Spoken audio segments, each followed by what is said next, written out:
The air didn't crackle, it pulsed. Inside the Capitol Youth Forum Hall, you could feel the tension before the first mic even turned on. Rows of students, aides, and media figures sat rigid in their chairs, eyes bouncing between stage lights and cell phones, unsure if what they were about to witness would be a conversation or a collision. At the center of the stage sat Representative Jasmine Crockett, stone-faced, collected, reading the room without saying a word. Her blazer was sharp, her posture sharper. She didn't perform. She waited, like someone who knew a challenge was coming and had already written the ending. Then he stood up. Barron Trump, 18, tall, clean-cut, wearing a tailored suit and a legacy-like armor. He approached the podium with a calm gait, rehearsed yet casual. Cameras zoomed in, social feeds lit up. This was his moment, or so he thought. He scanned the panel, found Crockett, and looked her dead in the eyes. Then, with the kind of confidence only someone raised in power can carry, he spoke. What came out wasn't a question, it was a provocation. And what happened next? It wasn't loud. It wasn't viral because of volume. It was viral because it cracked something open. The smile he had rehearsed faded. The script he carried fell flat. And for the first time on a national stage, Barron Trump ran out of words. This wasn't just another roundtable. Officially, the event was titled Voices of Tomorrow, a youth-led national policy forum. But behind the scenes, everyone knew it was a ratings play. Politics dressed in modern clothes. A few senior producers at C-SPAN had pitched it as a chance to bridge the generational gap. What they really wanted was a flashpoint, something raw, something viral. To engineer it, they booked lawmakers known for not playing it safe. Jasmine Crockett was at the top of the list. A former public defender from Texas turned firebrand congresswoman. She had spent years in courtrooms most politicians only visited for photo ops. Her tone was direct. Her facts were airtight. Her supporters called her fearless. Her critics, too emotional, too loud, too much. She heard it all. She didn't flinch. Then came the wild card, Barron Trump. He wasn't a lawmaker. He wasn't even in college yet, but his name carried weight.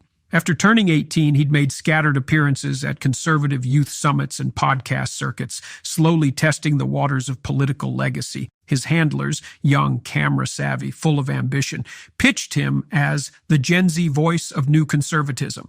Internally, the booking team split. Half thought it was a mistake. The other half knew it would get views, and that, in broadcast politics, always wins. Barron accepted the invite, reportedly against the advice of some in his own family. Policy panels aren't rallies, one aide had warned. But he was confident. Maybe too confident. After all, he'd grown up in rooms where most people nodded before he finished a sentence. The venue? Packed. A mix of high school leaders, college organizers, media reps, and state staffers filled the room. 4 lawmakers sat on the stage, 3 Democrats, 1 Republican. But the real attention was aimed at 2 of them, the poised woman with fire in her resume and the son of a president still learning how to light a match. As the panel began, each youth representative took turns posing tough questions: climate policy, police accountability, education reform. Crockett answered with calm precision, layering policy over personal story. Barron sat quietly for most of it, jotting notes, glancing at the camera, murmuring occasionally to a handler seated just off stage. But if you were watching closely, you could tell something was coming. He wasn't here to observe. He was here for his moment. At the first break, he adjusted his tie, checked his phone, and whispered to a peer beside him, "I'm going after her next." The peer, a college sophomore from New Jersey, raised his eyebrows. "Careful," he warned. "She's not just sound bites." Barron gave a half smile. "That's the point."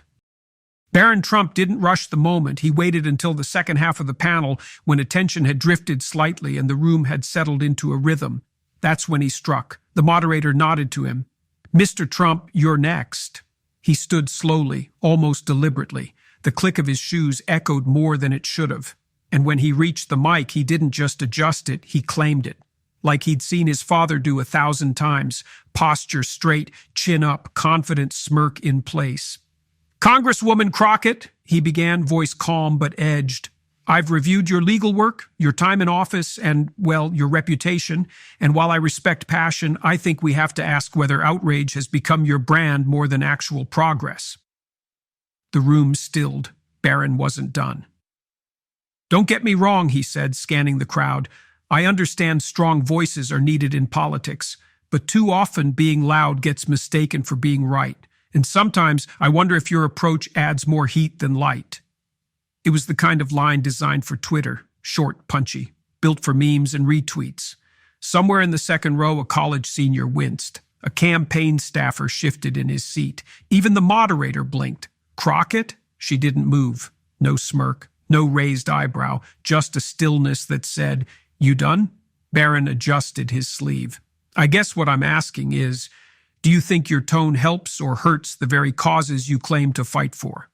That last line lingered. He leaned back from the mic like a boxer stepping out of range, confident the punch had landed. It hadn't.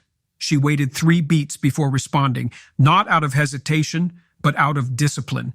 When Jasmine Crockett finally leaned forward, she didn't raise her voice. She didn't point fingers. She didn't defend. She taught. "Mr. Trump," she began, the faintest tilt of her head signaling both recognition and restraint. "It's always interesting when people critique my tone without ever engaging with my facts." A few heads turned. Phones came out. This was it. "You say I'm loud, but you don't say I'm wrong, and there's a difference." She leaned in slightly, her voice still even, still surgical. "When you've sat across from a teenage girl crying in a courtroom because the system labeled her angry for demanding to feel safe, you stop worrying about sounding nice. You start worrying about being heard." Barron's lips parted slightly as if to speak, but she didn't give him the window. "You call it outrage," she said. "I call it survival. I call it using the only tools I have to fight for people who don't get microphones handed to them." She paused, then delivered the line that would echo across every platform by nightfall.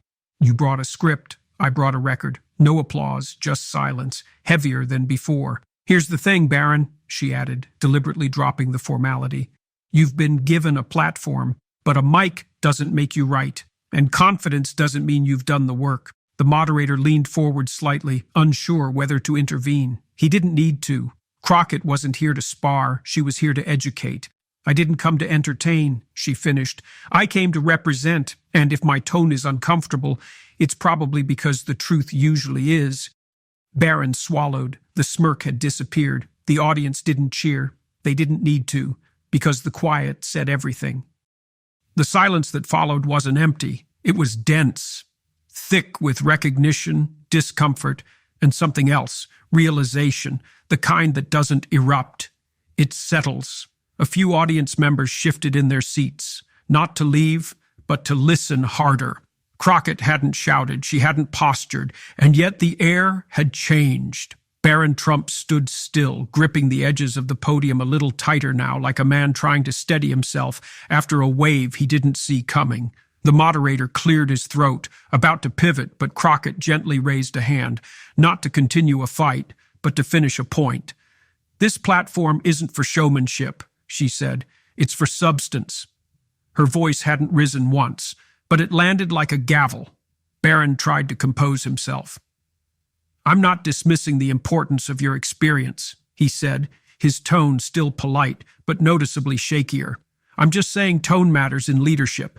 And sometimes it seems like yours," she cut in, not sharply but with precision. "Tone matters when truth is optional," she said. "For me, it never was." A hush fell again, not forced, not awkward, just deep. A few rows back, someone murmured a soft, involuntary Not sarcasm, just truth showing up. The moderator leaned forward again, visibly unsure how to proceed. But Crockett didn't need to dominate the moment. She had already owned it. And Barron? For the first time, he looked young. What happened next wasn't theatrical. It wasn't the kind of showdown that ends with applause or shouting matches. It was slower, more subtle, more devastating. Barron opened his mouth, then paused, then tried again. "I think we're both passionate about what we believe," he offered, reaching for common ground. Crockett didn't pounce. She didn't even blink. She simply responded, "Passion without perspective is just noise." That landed. You could see it on his face. She continued, still calm, still razor-sharp. "You've been handed a platform, and that's fine. But if you're going to stand behind a mic and critique the people who've been in the trenches, at least make sure your voice isn't the loudest thing you're bringing to the table." Barron stood silently, not because he had nothing to say, but because everything he had planned to say no longer felt big enough. "I've represented kids," she said, "who didn't get second chances, who didn't get to stumble on a national stage and be called brave just for showing up.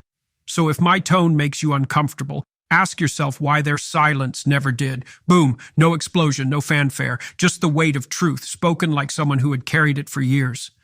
Barron nodded slightly, eyes down. This wasn't the exchange he thought he'd come for, but it was the one he clearly needed. Crockett sat back, not smug, not satisfied, just steady, like someone who knew the lesson had landed. The cameras didn't cut away, the audience didn't move, and Barron Trump, raised in rooms where his last name opened doors, stood there in one that required more. This was no longer a panel, it was a reckoning. It wasn't anything Barron said next that changed the temperature in the room. It was what he didn't. For the first time, he paused not for dramatic effect, but because he genuinely didn't know what to say. That's when something shifted. He stepped back slightly from the mic. His shoulders, once squared and commanding, softened. His eyes scanned the stage, not for support, but for orientation. It was clear he wasn't performing anymore. He was processing. Crockett noticed. Everyone did. She leaned forward slightly, not to strike, but to meet him halfway. "Look," she said, voice softer now, "you don't have to agree with me. But if you're going to stand on a stage and challenge someone, make sure you've lived enough to understand what they're fighting for." Barron met her gaze. For the first time, it didn't feel like a debate. It felt like a lesson. "Leadership isn't just about speaking well," she continued. "It's about listening harder, and that means being willing to have your view widened, not just defended." There was a long silence, not awkward, just real. Barron finally spoke, quieter, slower. "I didn't mean to dismiss your experience," he said. "I just thought I was ready." Crockett offered a small nod, not approval, recognition. "Then take this as part of that process," she replied, "because leadership isn't measured by how loudly you speak. It's measured by what you're willing to learn in front of others." He said nothing more, but the way he sat down said plenty. The segment ended not with applause, but with stillness. The moderator, clearly caught between broadcast timing and emotional momentum, let the moment breathe. No commercial break, no cutaway shot, just silence, absorbing. Within 20 minutes, clips began hitting Twitter and TikTok, not of Barron's challenge, but of Crockett's precision, her calm, her control. The line that went viral, "You brought a script, I brought a record." It was replayed, remixed, captioned, and quoted. But the real story wasn't in the soundbite, it was in the shift. By morning, political commentators from both sides acknowledged it, not as a gotcha moment, but as something rarer, an exchange that actually changed someone in real time. Crockett didn't gloat. She didn't ride the wave. When asked for comment, she simply said, "It's not about winning moments. It's about modeling what grace under fire can look like." Barron's team released a short clip the next day, just him looking into the camera. "I thought I came prepared," he said, "but maybe I needed to come curious." It wasn't flashy, but it was human. And that, more than anything, was what people remembered. Not the clash, but the capacity to learn. For once, a political exchange had done something rare. It had produced growth. What happened that evening didn't change any laws. It didn't rewrite party platforms or resolve national divides, but it did something quieter and maybe more lasting. It reminded people what real-time growth looks like. Crockett didn't win with sound bites. She didn't demolish her opponent with zingers or volume. She did it with calm, with clarity, and with context that couldn't be faked. Barron Trump didn't walk off in anger. He didn't double down or deflect. He stayed seated. He listened. And whether he knew it or not, he gave the audience something they hadn't expected to see: humility. For viewers, this wasn't just a confrontation. It was a mirror. Because how many of us have walked into rooms convinced we were the smartest voice present, only to learn that the loudest voice isn't always the most informed? The viral moment came and went, but the aftertaste lingered. Crockett became a symbol not just of resistance, but of restraint. A woman who could have raised her voice, but instead raised the level of the room. And Barron, For once, he wasn't a meme. He was a young man and over his head, but choosing to stay there long enough to learn. Educators started using the clip in classrooms. Debate coaches assigned it as required viewing. Social feeds lit up, not with mockery, but with reflection. What resonated wasn't just the power shift, it was how it happened. Crockett didn't humiliate him, she humanized the fight. She showed that truth doesn't need to shout to be heard.